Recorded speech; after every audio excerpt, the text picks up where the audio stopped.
बात को बड़े ध्यान से सुनना। जब आप वेट फॉर करते हैं तो ये होता है किसी के लिए इंतजार करना।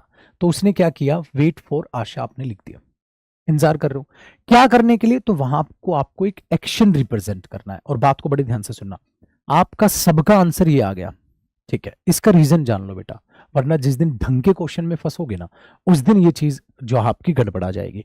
तो याद रखना, प्रीवियस ईयर या क्वेश्चंस को पढ़ना और रटना, ठीक है, हाँ, और उनको समझना, दिन रात का फर्क है। तो पढ़ के सिर्फ रटो मत, उनको समझ लो।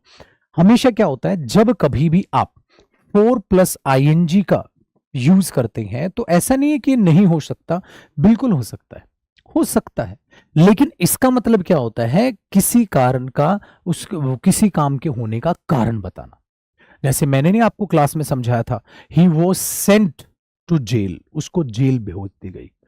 फॉर किलिंग समवन, किसी को मार डालने की वजह से, किसी को मार डालने की वजह से उसको जेल भेज दिया गया, किसी को मार डालने की वजह से उसको जेल हो गई। तो आप क्या करोगे, he was sent to jail for killing someone, मार डालने की वजह से। और अगर मैं बोलूं वो बाहर से जेल के अंदर भेजा गया है ताकि जेल में जाके किसी का कत्ल करे, ताकि वो चीज उसके बाद हो, तो आपने बोला he was sent to the jail, उसको जेल के अंदर भेजा गया, टू किल समवन, ठीक है, किसी को मारने के लिए। तो यानी कि बंदा ऑलरेडी जेल के अंदर है और यहां से कोई बंदा बाहर से भेजा गया ताकि अंदर जाके उसको वो जान से मारे, जैसे पुरानी फिल्मों में होता है, ठीक है। तो इसमें क्या था यार, वो वेट कर रहा था उसका, हाँ, कि वो आएगी और क्या करेगी, फॉर शॉपिंग। क्या शॉपिंग के लिए वेट कर रहा था, शॉपिंग करने के लिए वेट कर रहा था? सर शॉपिंग करने के लिए वेट कर रहा था।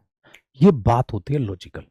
अगर मैं वहां फोर लगाऊंगा ना बेटा, फोर प्रेपोजिशन क्या करती है, कारण बताती है, कारण बताती है। कैसे भाई साहब, while I was waiting for Asha, ठीक है, मैं आशा के लिए इंतजार कर रहा था, तो इंतजार जिसके लिए कर रहे थे तो इसे एक्सप्लेन कर दिया। इंतजार किस चीज के लिए कर रहे थे, क्या करना था सर, शॉप करना था, तो आप उसे एज अ वर्ब यूज करें, टू शॉप, शॉप करने के लिए।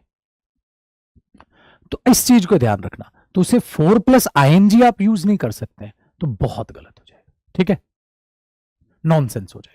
तो मैंने ऐसे किया था, हाँ, जैसे मैं उसे मिला था उसे कुछ पैसे देने के लिए, तो मैं क्या बोलूंगा बेटा, मैं उससे मिला था, I met him, I met him, मैं उससे मिला था, हाँ, बताओ, कुछ पैसे देने के लिए, उसे पेन देने के लिए, कुछ भी आप ऐसे मिलोगे, ठीक है, तो आप बोलोगे सर फिर मुझे 2+ फर्स्ट फॉर्म यानी इन्फिनेटिव फॉलो करना चाहिए।